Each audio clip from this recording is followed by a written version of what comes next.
In the beginning of the 20th century, a school of thought arose with René Guénon, Ananda Coomaraswamy, and Frithjof Schuon, which has focused on the enunciation and explanation of the timeless truth that lives in the heart of all the great religions. This truth, sometimes referred to as the Sophia Perennis, perennial wisdom, or the perennial philosophy, finds its expression in the revealed scriptures, as well as the writings of the great sages and the artistic creations of the traditional worlds. The perennial philosophy concerns all that is most profound and common to all great religions. That truth, or those truths which lie at the heart of all religions and which have always and always will lie at the heart of all religions. It is known by the name, as I say, of religio perennis, or the perennial philosophy. The idea that all of the world's major religions are rooted in one single divine source, one divine principle. And the idea is that, like a perennial flower which blooms every year, this one source of all wisdom has blossomed forth, as it were, throughout history. And the major religions, Hinduism, Buddhism, Taoism, Judaism, Christianity, Islam, are understood to be like flowerings forth of that wisdom. Perennial, of course, means literally year by year. In other words, something that's always there. So the perennial philosophy is the timeless philosophy, the philosophy that's been available to us from the beginning of time. A body of truths, of principles, which are unaffected by time. They're not contingent, they're not the production of one culture or another culture, they're not ideas that have arisen in a particular historical formation. They're ideas, principles, truths, which are permanent, which have always been with us. So it's from the point of view we're discussing here, it's not a matter of trying to think up some new ideas, it's a matter of trying to understand those ideas and principles which have always been. One can speak about all the religions having a common inward truth. Indeed, I would say one can speak about all the religions having in common truth, virtue, beauty, and prayer.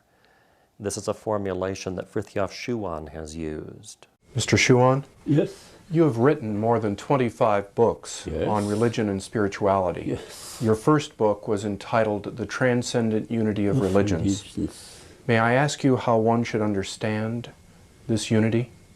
This unity? Yes. Because there's only one truth, and this truth is obliged to manifest itself through different forms, because these forms are possibilities, different possibilities. It's like language. We have different languages, different races, different times, Satya Yuga, Dwapara Yuga, Treta Yuga, Kali Yuga. So mentality changes. Aryan is not a Semite, a Mongol is not an Indian, and so on. And the metaphysics then is the truth behind the meanings? Yes, the one truth behind different expressions. The relationship of the perennial philosophy to the historical religions is like the relationship of the unique essence to its different forms. If you think of the yin-yang of the Chinese, or the Shahada of the Muslims, or if you like the beginning of the Gospel of St. John, in the beginning was the Word. The Word was with God, and the Word was made flesh and lived within us. These are all expressions of different traditions that are very fundamental. They are expressions of a fundamental truth upon which many other truths or many aspects of the truth become evident. Everything else proceeds from these very fundamental truths.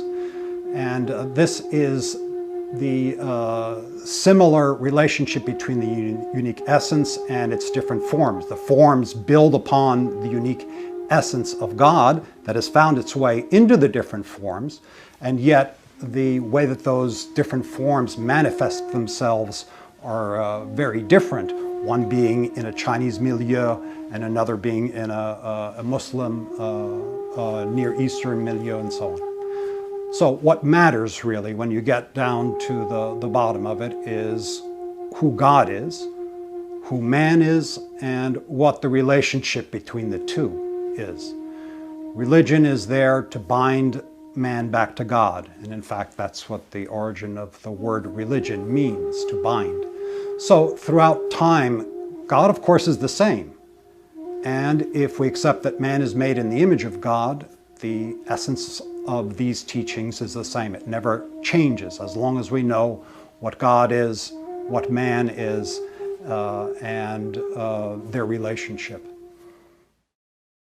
The Filosofía Perenne embodies those universal truths to which no one people or age can make exclusive claim.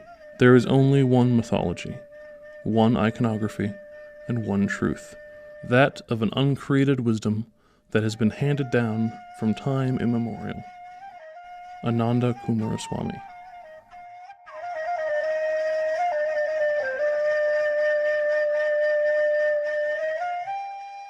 A perennialist is one who understands, as best they can, the perennial philosophy, who adheres to it, who not only subscribes to it as a set of propositions, but who tries to live by it, who tries to actualize it. Traditionalist, I think I used to use this term a lot myself, and in fact my first book was entitled Traditionalism. It's a term I feel less comfortable with now because I think it's more limited than perennialist. Tradition is certainly one of the key ideas in both Guénon and Schuon, and the basic idea is that tradition is more or less synonymous with the perennial philosophy, that tradition with a capital T is the truth enshrined in the perennial philosophy, available at all times to all manner of men and women throughout history, wherever they find themselves. Tradition speaks to each man the language he can understand, provided he be willing to listen. This reservation is essential, for tradition, we repeat, cannot become bankrupt. It is rather of man's bankruptcy that one should speak, for it is he who has lost the intuition of the supernatural and the sense of the sacred. Frithjof Schuon. The traditions are really the religions, to explain it as simply as possible. The Islamic tradition, the Hindu tradition, the Chinese tradition. So these are traditions which emerge from a revelation, that at a particular point there is a divine revelation which issues forth in a whole way of life, a whole civilization. This is really, I mean, again, the modern mind finds this difficult to apprehend, but this is really what a civilization is. It's a incarnation, as it were, a playing out through time of the truths enshrined in a particular revelation. So what is the Islamic civilization? It is the material working out, the material manifestation of the descent of the Quran, the life of the Prophet, and so on. All of this that is the foundation from which all else flows. So a traditionalist is someone who believes in tradition in both those senses. Tradition as a kind of primordial wisdom and the traditions. So a traditionalist believes in the primordial wisdom and believes in the validity of the different religious traditions because they all come from God. It is tradition that transmits the sacred models and the working rules, and thereby guarantees the spiritual validity of the forms.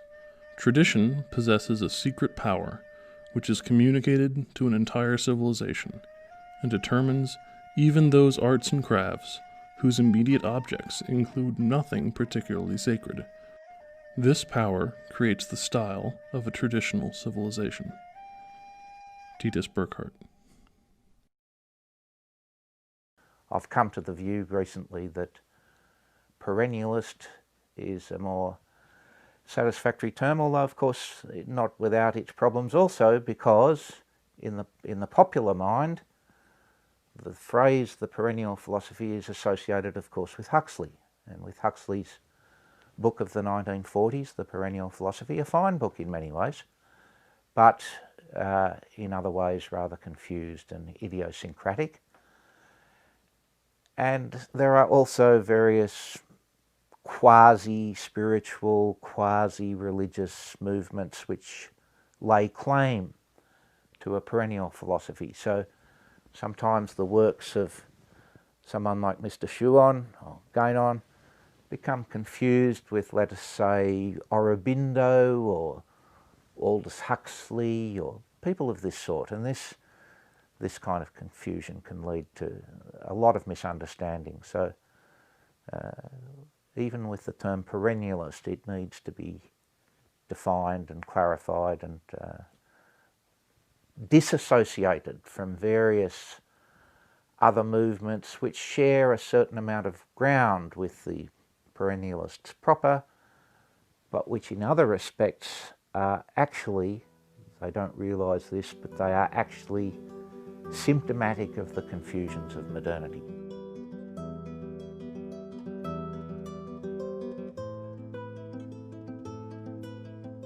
I think that often the name of the school of thought or an intellectual perspective only comes about sometime after that perspective has already been articulated.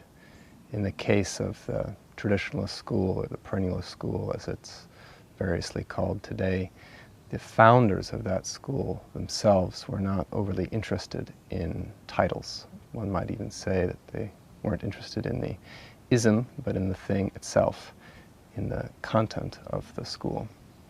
Now, of course, this content relates to perennial truths and to traditional doctrines. So in that sense, the terms perennialism and traditionalism are a convenient shorthand way of referring to this school and two of its central ideas. The perennialist school is a school which was in fact initiated by René Guénon as the first writer in time. In the 20s already he wrote The Crisis of the Modern World, and to which later writers such as Fridtjof Schuon, Ananda Coomaraswamy, Martin Links, and many others joined, in the sense that they all expressed the same views about the time in which we live and about truth in its many facets.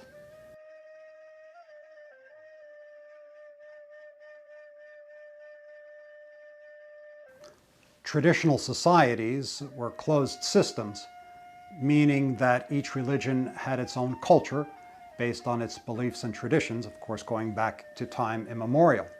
But with the Renaissance in the West, there developed a kind of materialism and scientism. This undermined the religious sensibilities of Westerners and led to a marked secularization of society. At that same time, travel was also becoming easier, and so religious cultures from around the world began to mix. When you come into contact with another religious tradition and you sense truth in it, it's a natural result that people will begin to question whether their own religious tradition is the exclusive way to the truth. And then it came to the 19th century when, of course, there was an explosion in secularization and in a distrust of tradition and a confusion regarding the exclusivity of religions and so on. Into that scene, René Guénon His writings appeared in the early 20th century, and his writings reminded the world that there are eternal truths that underlie all of the traditions. His point was that within each tradition there are the same truths, and these truths are simply expressed in different ways in the different traditions. Thus, one can understand in depth the religion of another simply because their religion is lying upon the same foundation, really, of the same fundamental concepts as your own. And Guénon's reiteration of those truths, his thought became known as the perennial philosophy, and his writings were really the beginning of the perennialist school of thought. So Guénon is considered the forerunner of the perennialist school of thought, and this school of thought was to find its full development later on in the writings of Fritjof Schuon.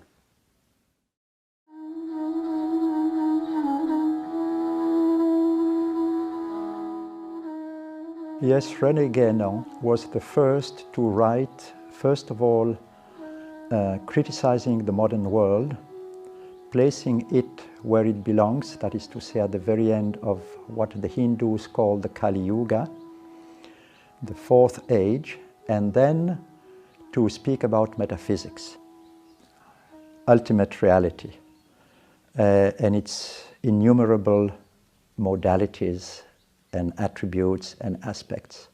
So first of all, he cleared the ground, so to say, by saying the modern world is something quite unusual and extraordinary in the life of humanity. And then, having made a tabula rasa, he built up an understanding of what tradition means, what religion means, etc., etc. His work is a tremendous work which has led thousands of people to the truth. And especially Guénon's writings on symbolism. They are quite outstanding. He was very familiar at a profound level with the Hindu doctrines and with the Taoist doctrines. And much of his teaching had a Hindu tinge or a Taoist tinge. Guénon's view was that modernity is really a kind of negation, that the whole modern worldview is in a sense built on ignorance.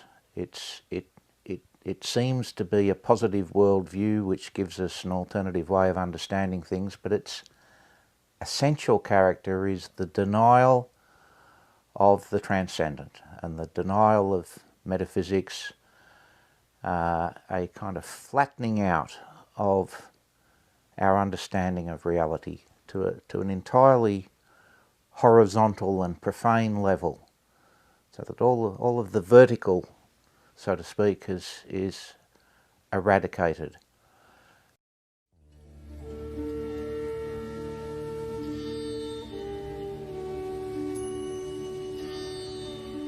Ananda Coomaraswamy, from an early age, he manifested his genius in the realm of scholarship.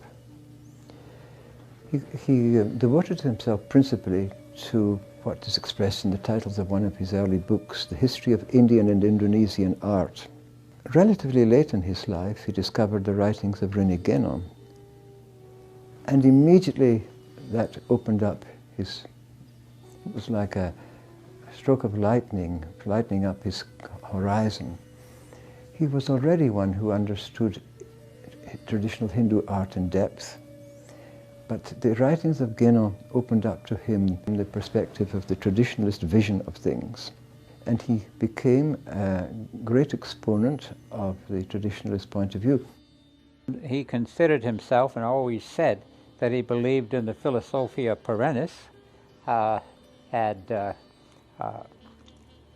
This was essentially the fruit, you might say, of his seeking the truth in a variety of places and ways.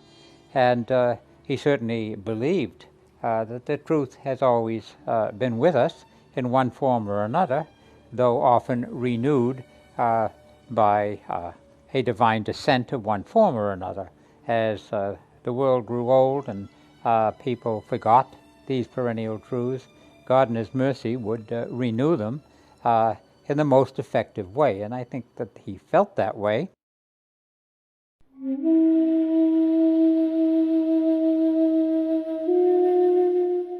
Fridtjof Schuon is the all-embracing author and most preeminent author of the traditional school, in that he has not only written about art and metaphysics and the modern world, but he has also written extensively about what it means to be man, in the sense of man and women, to be a human being. What is our vocation? Why are we on earth?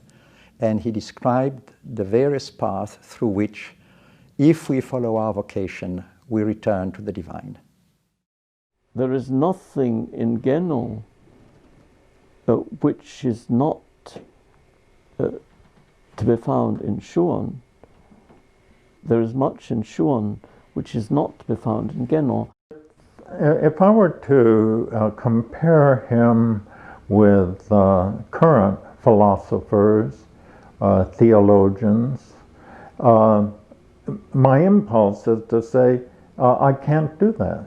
He's incomparable. I find none of them in his same category in terms of intelligence. Now, if I use intelligence, I'm using that in the classical, traditional sense, in which it refers primarily to priorities and proportionalities. That is to say, seeing what the issue is and speaking to it directly. I know of no one who stands in the same category as Fridtjof Schuon when reckoned by that specific criterion. For Schuon, the great error of modern Western philosophy after the Middle Ages was to divorce ratio from intellectus. That is, the reasoning faculty in the human mind from the intellect, and confusing the two. Not only divorcing it, but reducing the intellect to reason. That is, I think, what is at the heart of his critique of modern philosophy. Schuon spoke about two kinds of knowledge: encyclopedic knowledge and spiritual knowledge. And Schuon was a genius in both spheres. His encyclopedic knowledge was awesome. He knew the details about all the religions, and I cannot exaggerate how he knew the details of Shinto, the details of Islam, the details of Christianity, Eastern Orthodox, Roman Catholic, Protestant.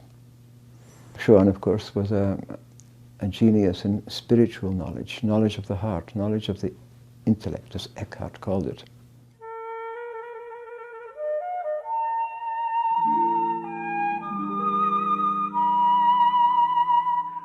Titus Burckhardt was a wonderful writer. His writings were very clear, crystalline, and he himself was like a crystal. Not only did he make a major contribution in writing about Islamic art and Islamic metaphysics and religion, but he was also one of those magnets, people to whom everybody else feels attracted. Titus Burckhardt tended to specialize in cosmological subjects. He dealt with the spiritual astrology of Muhyiddin ibn Arabi, and he wrote a book on alchemy, the spiritual symbolism of metallurgy. And that is, may I call it, a wonderful eye-opener as to what this rather mysterious and obscure subject of alchemy really means.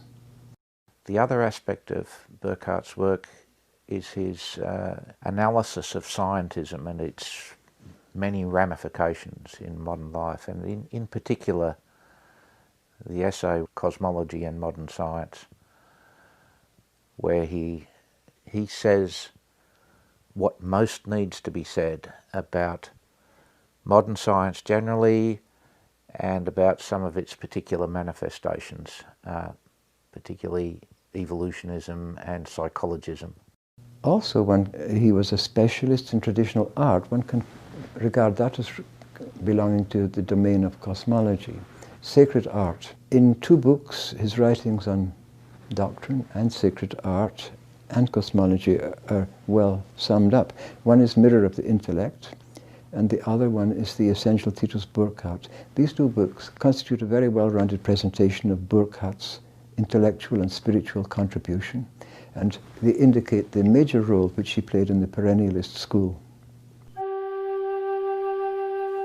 Mention should also certainly be made of Martin Lings, who in some respects is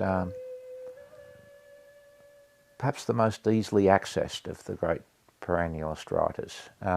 In particular, if I mention his book Ancient Beliefs and Modern Superstitions, a work in which he is able to distill some very profound truths in simple language,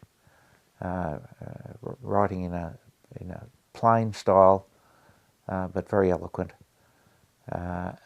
I've found that a very useful work for introducing people to the perennialist outlook. I think perhaps his most important work is his Life of the Prophet, based on traditional accounts.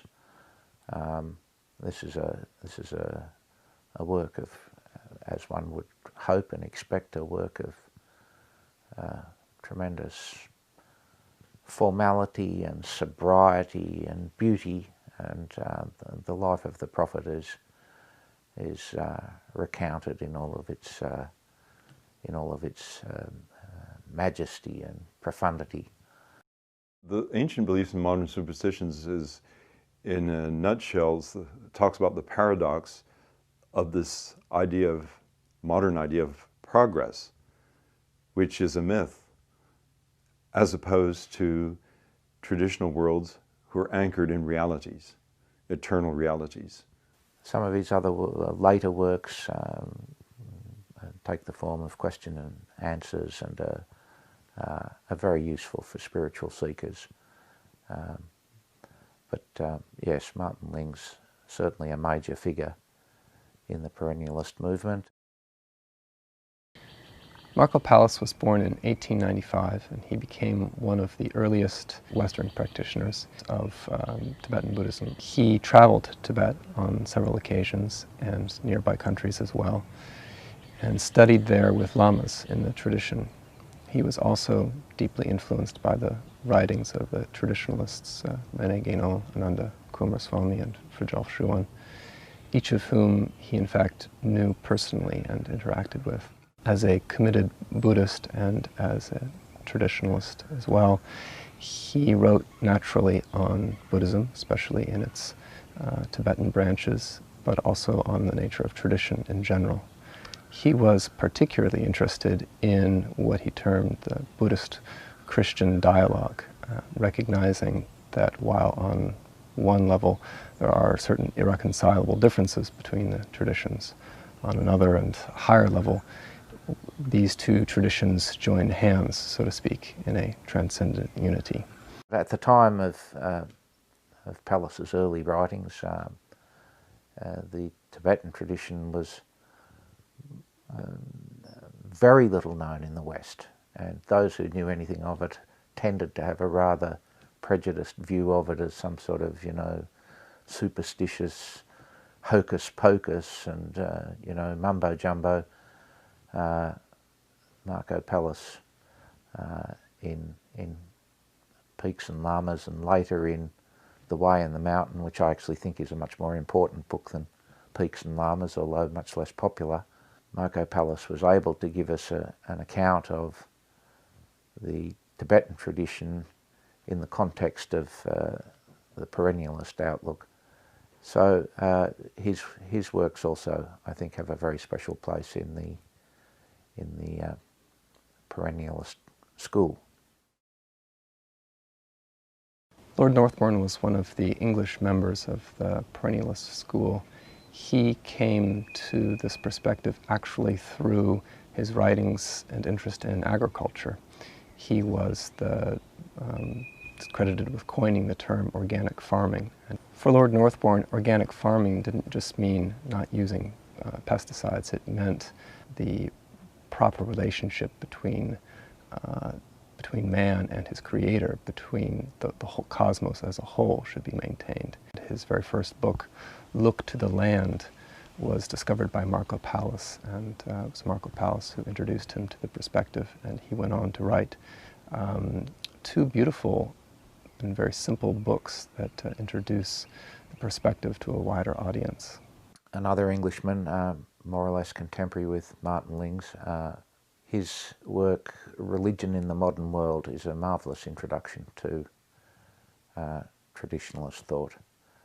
Again, written in a fairly simple style and not requiring any technical expertise in metaphysics or philosophy or anything of that sort. So a work that any intelligent reader can read easily. In the years from the 1920s to the 1960s, the works of Guénon, Coomaraswamy, and Schuon kindled writers in such diverse fields as Christianity, the American Indian religion, and comparative religion studies to write about the unifying and perennial themes of the world's great religions. Whitehall Perry met Guénon in Egypt and later moved to Switzerland to live near Fridtjof Schuon. Perry wrote scathing critiques of the modern Catholic Church and Gurdjieff, but he is best known for his monumental compilation titled A Treasury of Traditional Wisdom. Joseph Brown read the works of Fridtjof Schuon and soon attached himself to him, serving as Schuon's intermediary with the American Indian spiritual leaders during the 1940s and 50s, which led to Brown's book, The Sacred Pipe, Black Elk's account of the 7 rites of the Oglala Sioux. Philip Sherrard was an English author and scholar educated at Cambridge who entered the Orthodox Church while writing his doctoral thesis in Greece. In his writings, Sherrard described an oncoming environmental catastrophe which he believed was the result of mankind's neglect of spiritual ideals and practices from a perennialist perspective.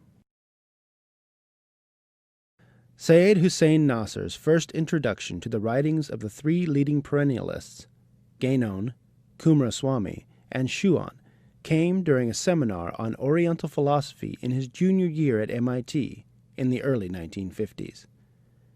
Nasr was deeply influenced by Schuon's metaphysical and philosophical writings, and when he eventually met Fridtjof Schuon in the 1960s, he recognized Schuon's spiritual authority and depth. Over the ensuing decades, Nasr has made a unique contribution to bringing the perennialist perspective into the academic study of religion. Syed Hussein Nasr, of course, is the one who has done perhaps most for the propagation of the perennialist outlook through his tireless participation in debates, in broadcasts, in conferences, through his relentless traveling around the world. He has worked tremendously for perennialism and tradition. Syed Hussein Nasr is a rather unique case of a perennialist or traditionalist who is at the same time an academic. He's a well-known professor in Washington, D.C., and he has published extensively not only on tradition and on religion, with emphasis of Islam, because after all he's professor of Islamic studies in America, but also on the environment. His writings on the environment are extremely important because he has described what nature really should mean to man as a symbol of higher realities, as being essentially sacred when modern man regards nature as a thing, just a thing without meaning, to be exploited and to be used according to his whims and fancies. All environmentalists ought to read his book Man and Nature, because it's so important, giving the complete and comprehensive dimension, and not only that of the scientists.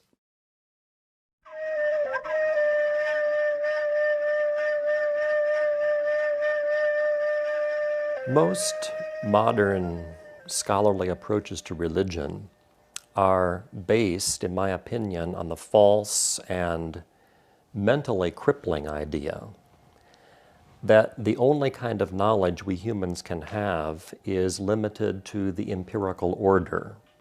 We have to see, hear, taste, touch, or smell something to know it. And obviously, if that's the case, we can know nothing at all about God or the spiritual world or human immortality. Academic endeavor is a branch of modern science.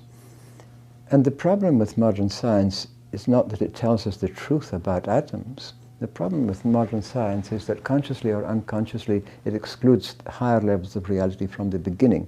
Therefore, it can never reach higher levels of reality in the end. Modern scholars, therefore, who have this empirical bias are essentially limited to doing one of three things. The first, simply look at religion as nonsense and spend their times debunking it cynically, skeptically, as something that's a kind of residue from man's pre-scientific past. The second group of scholars would say, no, religion has certain positive value, but that value is still strictly historical, horizontal, and social. Religions promote virtue, honesty, justice, and so forth. And then a third group would be themselves personally believers in God, but they would feel as though they have to shield that belief from their students, still, like the other scholars, speaking only about historical matters, the transmission of sacred texts over time, archaeological evidence from ancient sites, and so forth. Let others dabble in mental sport, or what passes for such. That is their affair.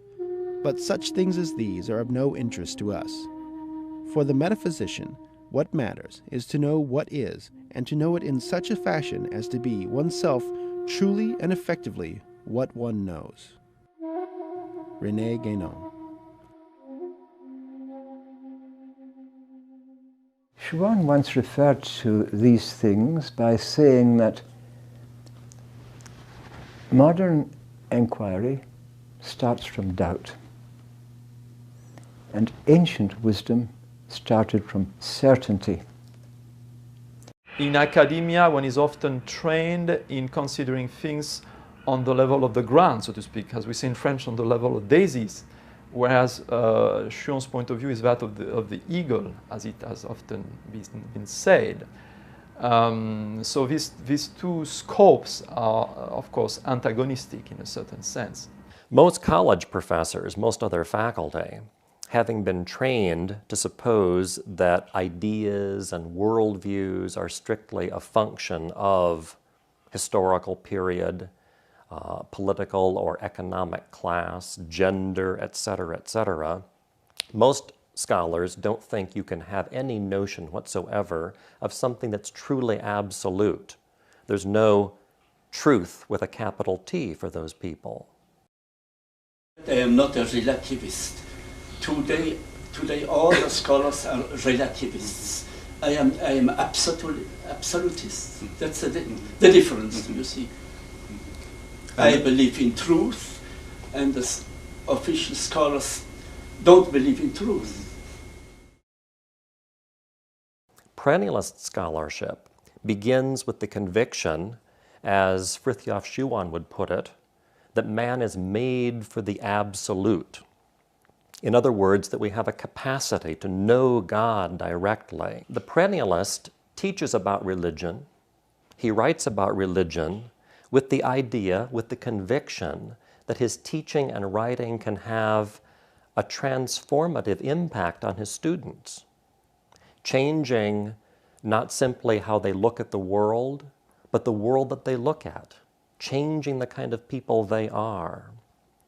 I think in this regard of something that the great metaphysician and art historian Ananda Coomaraswamy once said, he was asked about his own scholarship, and he said that he did what he did in the first place for his own soul's salvation, and secondly, for those who might benefit from his results. And this seems to me characteristic of all perennialist scholarship. Friedrich Schuon first said that I write to make people think correctly. He was interested in reviving the art of thinking correctly, and he addressed his books to the intelligent Western audience whose intelligence had not become atrophied by the limited perspectives of modern philosophies, sciences, and the like, whose intelligence had not become totally divorced from the sacred. His writings tried to address people in whom attraction to the sacred and functioning of intelligence went together. Most students are open to the idea that there is a truth to be known, something that's behind or beneath or beyond this world of facts and change. And those students respond very positively, I would say, in general terms, to a perennialist perspective or a perennialist approach to religion and philosophy, sacred art and symbolism, and so forth. As an example, I find that Fritjof Schuon's signature idea that there is a transcendent unity of religions works beautifully as a framework in my introductory class to world religions.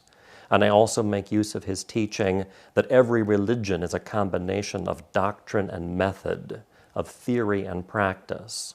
Also his teaching that the spiritual life is a combination of truth, virtue, beauty, prayer. These insights work very well at that level of teaching. It's not too difficult to find modern philosophers of religion now who write about pluralism and about accepting other religions as legitimate, and they almost inevitably advocate tolerance. But what are they really saying? If their underlying point of view is that no one religion can possibly have full possession of the truth, but that many religions can have various elements of the truth in them, then these modern philosophers can safely advocate tolerance among the religions, since they're all equal as imperfect receptacles of the truth. This kind of approach to religious tolerance might look enlightened on the face of it, but it's based on a constriction of the scope of each religious tradition. It assumes that none of them can transmit the full truth, and therefore also a full and really adequate spiritual method. It's like deciding that no one form of music can express perfect musicality in every aspect, so therefore each is equally inadequate, and thus due an equal measure of tolerance. Now, tolerance is not understanding. The approach of perennialists is different. A perennialist philosopher teaches that each religion is in possession of the full truth. This full truth exists at the core of each, but upon that foundation, a system of expressions of the one truth rests. These expressions are like different dialects of a single language. Each one speaks to the special mindset and situation of a given people.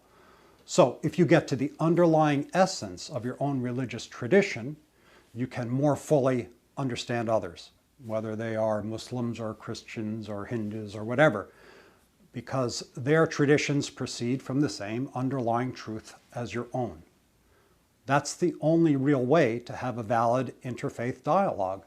A primary objective of perennialist thought is to demonstrate what the underlying truth is within the different forms of spirituality, and to examine how and why it's expressed in a manner that's specific to that one segment of humanity. Now, all of this explains why Fritjof Schuon doesn't like the idea of ecumenism, but instead he speaks of esoteric ecumenism. That's to say that the esoteric dimensions of a religion, which are necessarily at the root of the religion, which proceeds from a single truth.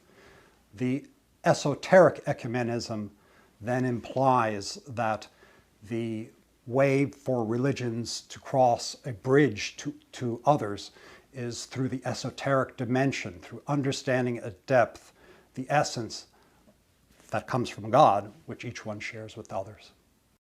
I think that there's a fair and fairly widely distributed interest today in ideas relating to the perennial philosophy. There's a desire to not only accept the validity of other religions, but to know how to also practice one of them. And it's very easy to say that everything is valid. It's a little bit harder to say that everything is valid and I'm going to do one particular thing. The approach of perennialism and traditionalism allows that, and I think that that's something that younger people, myself and even younger, who are looking around at the various New Age phenomenon on the one hand, and then on the kind of a fundamentalist or exclusivist phenomenon on the other hand, they're looking for some kind of middle path, in a sense, that avoids those two extremes of kind of total acceptance of everything, but with a kind of with lack of content or a lack of firmness and direction, and on the other hand, a being closed off to any other truths and to being totally exclusivist.